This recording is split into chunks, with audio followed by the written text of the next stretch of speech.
आप देख रहे हैं सक्षम भारत, आपके साथ मैं हूं प्रांजलि सिंह और आज की इस खास कड़ी में हम बात करने जा रहे हैं भारत मंडपम में आयोजित हुए नौसेना के स्वावलंबन 2024 के बारे में, जिसमें खास करके स्वदेशीकरण और नवाचार पर जोर दिया गया है। देखा जाए तो नौसेना किन तकनीकों का भविष्य में इस्तेमाल कर सकती है या फिर करने जा रही है, उसकी रूपरेखा स्वावलंबन 2024 में देखने को मिली। और आज की इस खास कड़ी में आप ये भी जानेंगे कि क्या भविष्य है आने वाले समय में ड्रोन्स के लिए।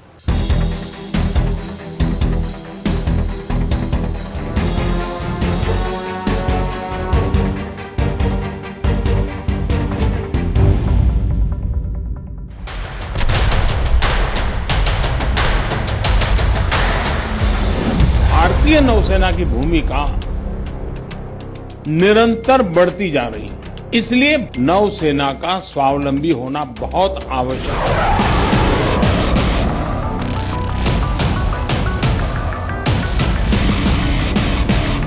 The previous two editions of this seminar saw enthusiastic response and energetic participation, resulting in more than 2,000 proposals, 171 contracts, an outlay of over 2,000 crore rupees.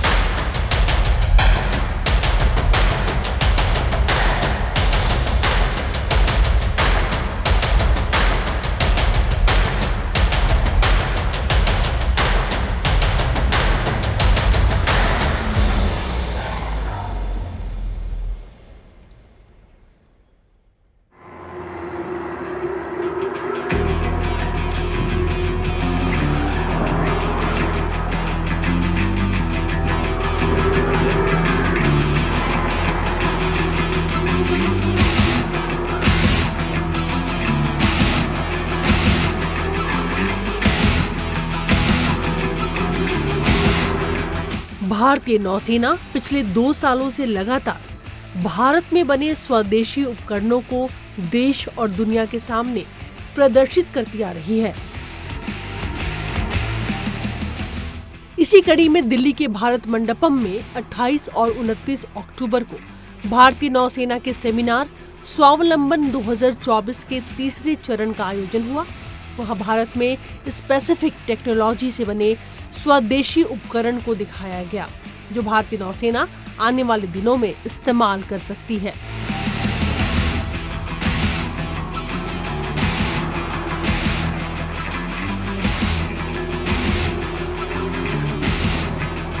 भारतीय नौसेना के लिए कैसे कैसे उपकरण बने हैं और कैसे मेक इन इंडिया प्रोग्राम लगातार ऊंचाइयों को छू रहा है, स्वावलंबन 2024 में उसकी झलक देखने को मिली।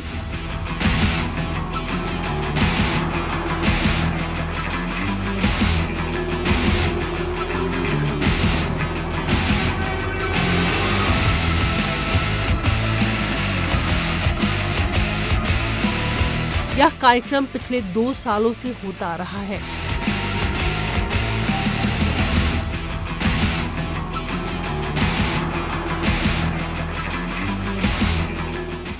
दो चरणों के दौरान नौसेना को भारतीय उद्योगों से 2000 से अधिक प्रस्ताव मिले थे और इस चरण के बाद आगे और बढ़ने की उम्मीद है।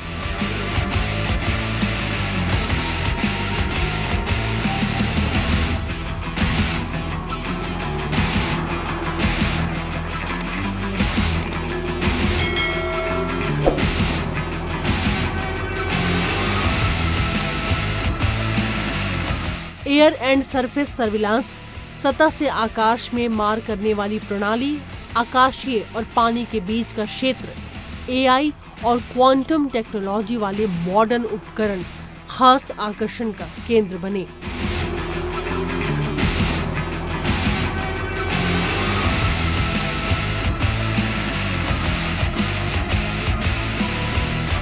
भारतीय नौसेना के इस सेमिनार के पहले प्रेस कॉन्फ्रेंस के दौरान नौसेना के वाइस चीफ कृष्णा स्वामीनाथन ने इस बारे में कई अहम जानकारियां दी थी।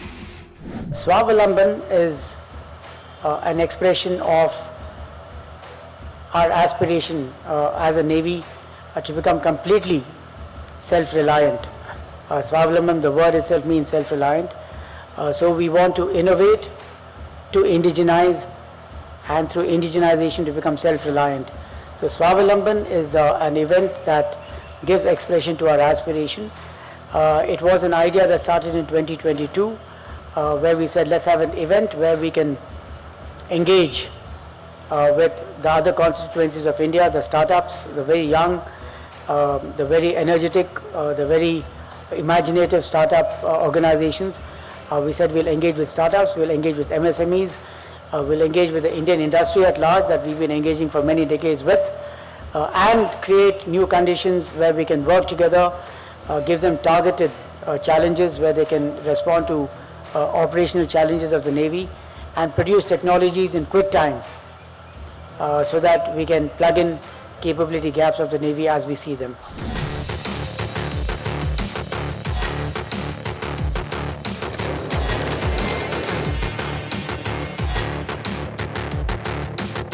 स्वावलंबन 2024 का थीम नवाचार और स्वदेशीकरण से शक्ति और सामर्थ्य नौसेना के आधुनिक युद्ध की चुनौतियों को सामना करने के लिए नवीन समाधानों को प्रोत्साहित करने के संकल्प को दर्शाता है। इसका उद्देश्य नौसेना के स्वदेशीकरण प्रयासों को बढ़ावा देना था।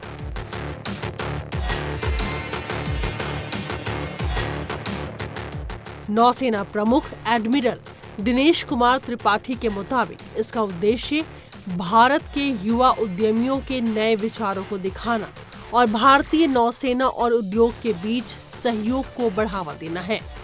प्रदर्शनी में करीब 115 स्टॉल थे, जिनमें भारतीय सेना, वायुसेना, तटरक्षक बल और सीमा सुरक्षा बल जैसे कई संगठनों ने भाग लिया। As a Navy, we are really proud that in this third edition of Swavalamban, the kind of demonstration and display which is on offer, it gives me and gives us great hope that we are on right track for supporting the Government of India's initiative of Atmanirbharta. As you would know, the Indian Navy has always been in the forefront of indigenization, and this year's theme of Swavalamban is strength and power through innovation and indigenization. And what I've seen in the last hour or so, I am fully convinced that some of these capabilities will be highly effective in ensuring that our armed forces, our security forces remains always ready to meet the challenges today and tomorrow. स्वावलंबन पहल 2022 में शुरू हुई थी और इसका उद्देश्य नौसेना की जरूरतों को पूरा करने के लिए भारतीय उद्योगों के साथ मिलकर काम करना था, जो आज सच होता हुआ दिख रहा है।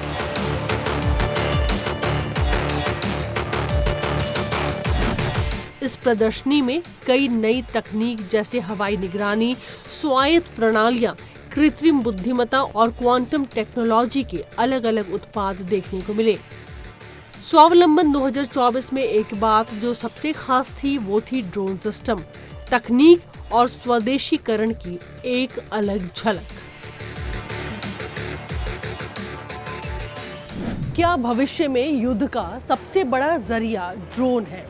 देखा जाए तो ड्रोन एक ऐसा वर्सेटाइल वेपन है जिसका इस्तेमाल आज अटैक के साथ साथ जासूसी, निगरानी और तलाशी में भी किया जाता है। स्वावलंबन 2024 इसलिए भी खास रहा क्योंकि यहाँ पर अलग अलग तरीके के ड्रोन देखने को मिले जो ये बता रहे थे कि आने वाला भविष्य तकनीक के मामले में कैसा रहने वाला है, खास करके तीनों सेनाओं के लिए।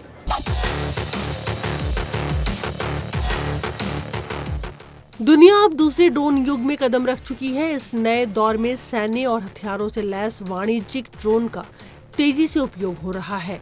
अब सिर्फ सीमित क्षेत्रों में ही नहीं बल्कि दूर दूर तक ड्रोन का इस्तेमाल युद्ध और निगरानी के लिए किया जा रहा है। इसमें सरकारों के अलावा गैर सरकारी संगठन भी शामिल है जो अपने अपने हितों के लिए ड्रोन तकनीक का उपयोग कर रहे हैं। उन्हीं में से एक है रक्षा जगत।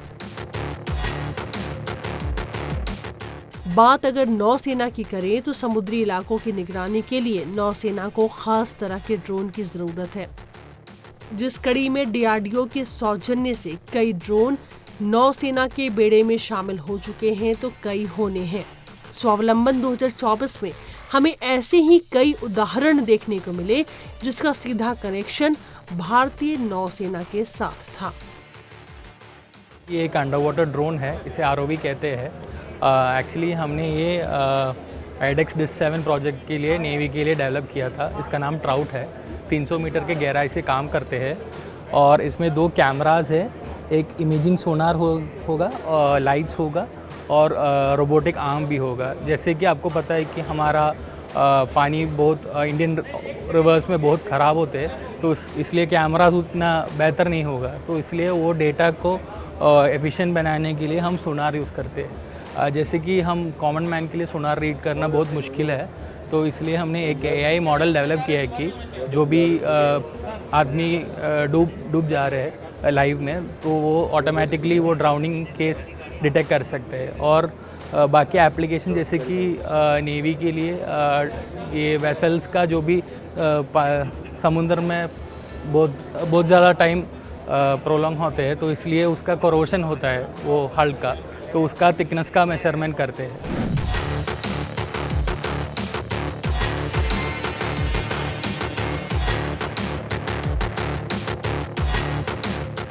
ड्रोन युग का असर अंतर्राष्ट्रीय सुरक्षा और महाशक्ति देशों के संबंधों पर भी पड़ रहा है। कुछ देश जैसे चीन सैन्य ड्रोन का बड़े पैमाने पर निर्माण कर अपने सहयोगी देश और संगठनों को सप्लाई कर रहा है। कई क्षेत्रों में संघर्ष और अस्थिरता को बढ़ावा दे रही है, जैसे लीबिया में हाल के ड्रोन युद्धों में देखा गया। साथ ही कुछ देश जैसे ईरान गैर सरकारी संगठन को भी सैन्य और वाणिज्यिक ड्रोन मुहैया करवा रहे हैं, जो सुरक्षा के लिए नया खतरा बन चुका है। लेकिन इन सब के बीच भारत की कोशिश है कि भविष्य की हर चुनौती के लिए खुद को तैयार रखा जाए। आत्मनिर्भरता को लेकर इंडियन नेवी का प्रयास बेहद सराहनीय है। मैं कई मौकों पर और कई मंचों से इंडियन नेवी की इस बात को लेकर तारीफ भी कर चुका हूं। मेरी दृष्टि में इंडियन नेवी एक प्रकार से इनोवेटिव नेवी है। इनोवेशन और आत्मनिर्भरता के प्रति आपका संकल्प आपके द्वारा कराए जा रहे इस कार्यक्रम में भी स्पष्ट रूप से दिखाई दे रहा है। कुछ तकनीक तो सच में हैरान कर देने वाले थे, जैसे स्वावलंबन 2024 का सबसे छोटा और हल्का ड्रोन, जिसके डिफेंस मोड में कई फायदे थे। बॉटलैब डायनेमिक्स को एक मौका दिया गया to participate in Indian excellence for making product for defence.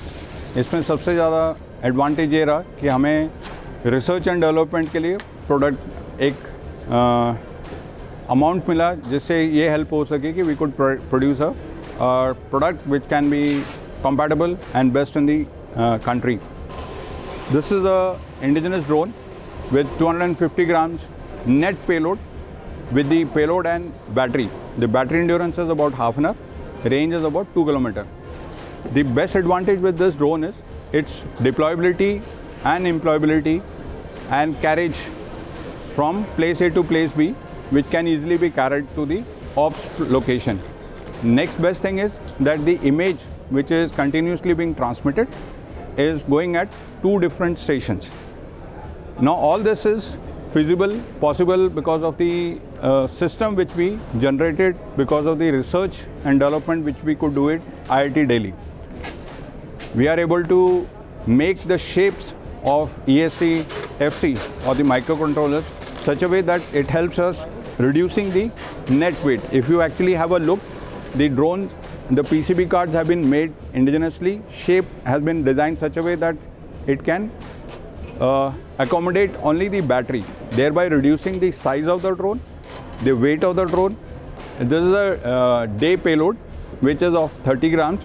It has been given a continuous capability of recording the data and transmitting simultaneously to a ground station. This gives a clear picture of 1280x. The advantage with this system is it just requires a powering, which is given by the drone, and the images are being shared at 2 locations for the operations. Similarly, we have a payload for night called thermal imaging that also covers the similar parameters. However, the recognition distances are lesser than the day payload. हमारे drone sector में आजकल आवश्यकता है new technologies की। हमारे भारत को critical technologies में आत्मनिर्भरता की आवश्यकता है, क्योंकि वो वॉर में और इवन पीस टाइम में वल्नरेबिलिटीज़ बन जाती हैं। तो critical systems like communication system हमारा एक इंटरेस्ट है कि जो एक सिक्योर बने। सिमिलरली एक न्यू टेक्नोलॉजीज़ आ रही हैं, जैसे लॉइटरिंग म्यूनिशन है, तो वैसी ने एक बनाया है, एक प्राइवेट इंडस्ट्री के साथ मिल के हाई ऑल्टीट्यूड स्यूडो सैटेलाइट्स हैं, उसमें भी कुछ काम चल रहा है। नेशनल एरोस्पेस लेबॉर्ट्री काम कर रही है, और एक और प्राइवेट एंटिटी जो है उसने भी एक high altitude pseudo satellite drone दिखाया है।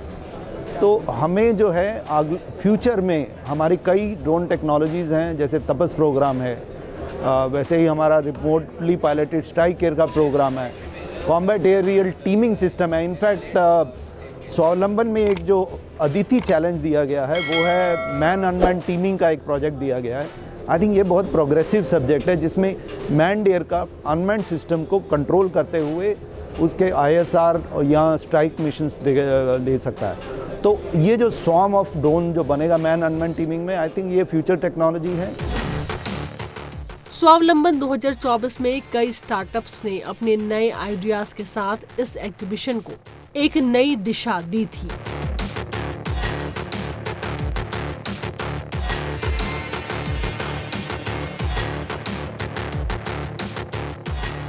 Firstly, I would like to thank Indian Navy and Swavlamban team for giving us an opportunity to present our product here. So our product is basically has been born out of a IDEX project. The project was to launch a loitering munition from sonobuoy tube of a P-8I aircraft. So with all the guidance from DNAS and TDAC, we have been able to develop a drone which actually fits into a standard sized sonobuoy P-8I tube, P-8I sonobuoy tube. So as you can see, it has got folded wings with electric propulsion. It is fully autonomous, and we are looking at ranges. I'm not very sure I can tell the ranges, quote those specifics here, but we have had reasonable success, and very soon we are trying to launch it from a P-8I aircraft. This will be a great force multiplier, because drones are the future of all warfares, and we have achieved launch from a tube from a ground station also, and in spiral development we have developed a multi-tube launcher also now. नौसेना को केंद्र में रखकर कहीं submarines को खास तरह के व्हील से लैस दिखाया गया, तो कहीं सर्विलांस की अलग अलग प्रणाली पर बात की गई, जो तकनीक के मामले में काफी अव्वल है, और हो सकता है भविष्य में आपको ये नौसेना में शामिल होते हुए भी नजर आए।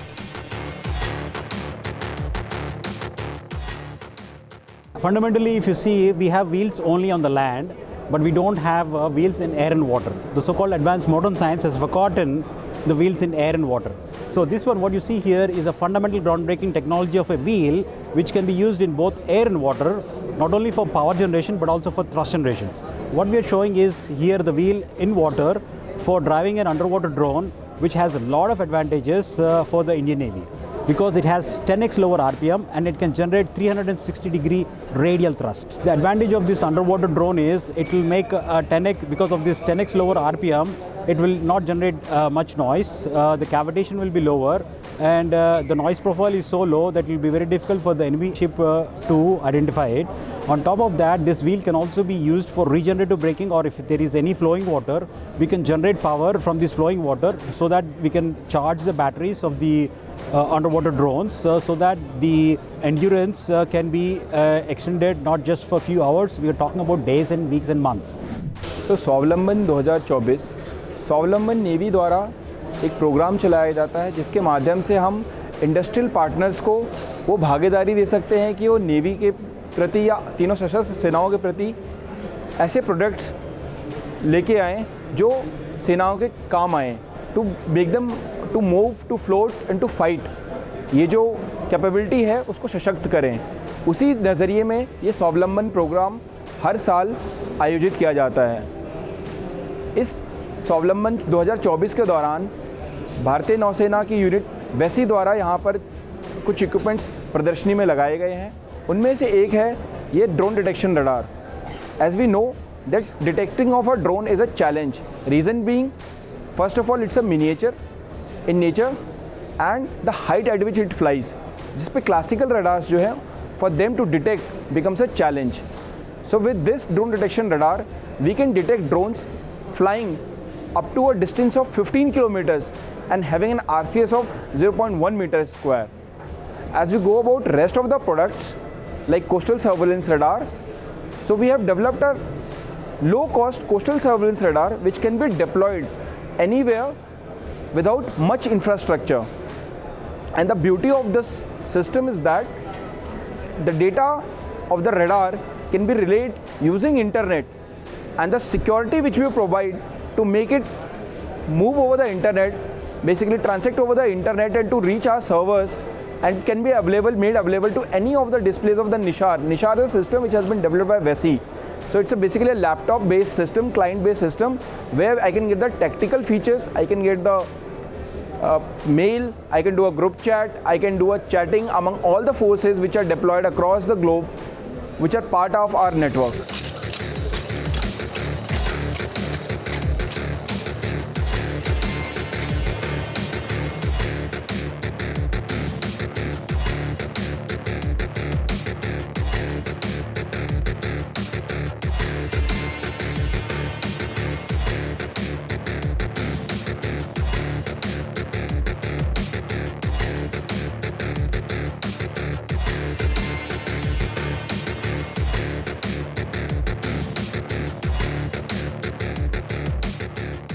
स्वावलंबन 2024 में कई कंपनियों और स्टार्टअप्स ने भाग लिया। अगर नौसेना प्रमुख की बात मानी जाए तो उन्होंने अपनी बातों में साफ कहा था कि युवाओं को कैसे मौका दिया जाए, उनके लिए क्या भविष्य हो सकता है, उनकी खोज को, उनके इनोवेशन को हम कैसे इस्तेमाल कर सकते हैं, इस पर भी हम खास तौर से विचार कर रहे हैं और इस बात का पूरा ध्यान स्वावलंबन 2024 में रखा गया।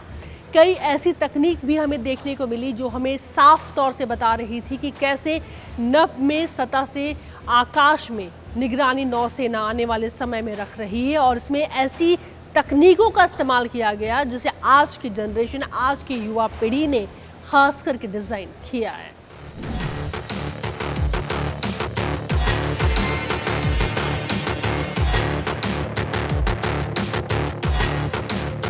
तो हम लोग स्वावलंबन में अपने 3 प्रोडक्ट्स लेके आए हैं। बेसिकली हमारा फर्स्ट प्रोडक्ट है mule, which is an unmanned aerial helicopter. आसान भाषा में एक हेलीकॉप्टर जो कि रिमोटली कंट्रोल किया जा सकता है। तो प्रीवियसली अगर आप इंडस्ट्री में देखें तो काफ़ी सारे ड्रोन्स आपके पास हैं जो बैटरी पावर्ड है, बट हम लोगों ने एक हेलीकॉप्टर बनाया है जो कि आप रिमोट से कंट्रोल कर सकते हैं, जिस पे आप 100 किलो तक का भार डाल के उसको कहीं भी ड्रॉप कर सकते हैं। तो आप सर्च एंड रेस्क्यू में उसका इस्तेमाल कर सकते हैं। उस पर आप बड़े कैमरेज लगा के उसको सर्वेलेंस में इस्तेमाल कर सकते हैं, रिकॉग्निशन मिशंस में इस्तेमाल कर सकते हैं। और वो पेट्रोल बेस्ड इंजन पे काम करता है। 8 घंटे तक की कंटिन्यूस उसकी फ़्लाइट होती है। 100 किलोमीटर की उसकी रेंज है। 100 किलोमीटर तक का वो भार उठा सकता है। तो नेवी के लिए ये प्रोडक्ट हमारा काफ़ी ज़्यादा यूज़फुल होगा, क्योंकि अगर उनको कोई सर्च एंड रेस्क्यू करनी है, अगर उन्हें आसपास के एरिया का मुआयना करना है, तो वो अपने कैमरे से इस हेलीकॉप्टर की मदद से वो कर सकते हैं। और other than battery powered helicopters, हम इसमें दोबारा से रीफ्यूल करके इसको दोबारा से 8 घंटे के लिए हम इसको दोबारा डिप्लॉय कर सकते हैं। हमारा सेकंड प्रोडक्ट है ईमैट, जो आप यहाँ देख सकते हैं। तो this is an expendable target. Basically इससे हम काफ़ी सारे अलग अलग तरीके काम कर सकते हैं। सबसे इंपॉर्टेंट काम इसका ये रहेगा कि जो हमारी अंडर वाटर सी माइंस होती हैं, तो जब नेवी शिप्स उसके आसपास से जाती हैं तो वो उससे डिस्ट्रॉय कर सकते हैं। तो हम इसको वहाँ डिप्लॉय करके वो अंडर वाटर सी माइंस हम डिटेक्ट करके उनको ब्लास्ट करके डिस्ट्रॉय कर सकते हैं, सो दैट हमारा जो नेवी का शिप है that will pass safely. Other than that हम इसको प्रोग्राम कर सकते हैं जिसकी मदद से ये आपके एक सबमरीन के जैसा एक्ट करेगा। दुश्मन देश को लगेगा कि ये हमारी खुद की एक सबमरीन है, बट असल में हमारा ये खुद का टारगेट होगा। उसकी वजह से वो लोग कुछ अलग तरह का मनूवर करेंगे तो हम लोग उनको डिटेक्ट कर सकते हैं। हमारा तीसरा प्रोडक्ट है EVS, जो कि एक अंडर वाटर सोनार है। बेसिकली इसमें एक हाइड्रोफोन लगा है जिसकी मदद से हम अलग अलग साउंड वेव्स पानी के अंदर डिटेक्ट कर सकते हैं। तो अगर पानी के अंदर कुछ हमारी गतिविधियाँ पाई जाती हैं, कोई सबमरीन पाई जाती है, कोई ड्रोन पाया जाता है, तो हम उसको डिटेक्ट कर सकते हैं और उसकी मदद से हम उसको आइडेंटिफाई कर सकते हैं।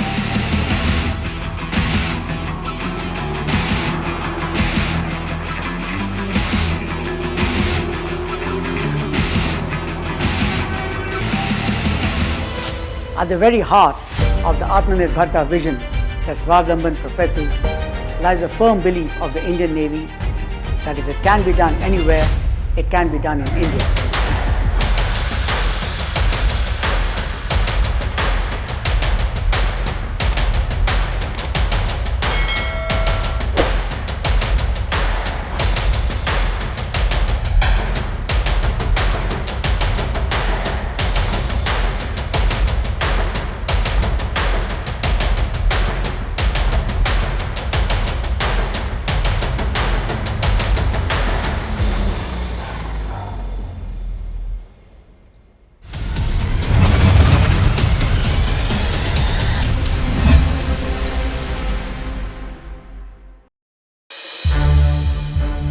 संसद टीवी के और भी प्रोग्राम्स देखने के लिए सब्सक्राइब करें हमारा YouTube चैनल और हाँ, इन्हें लाइक और शेयर करना ना भूलें।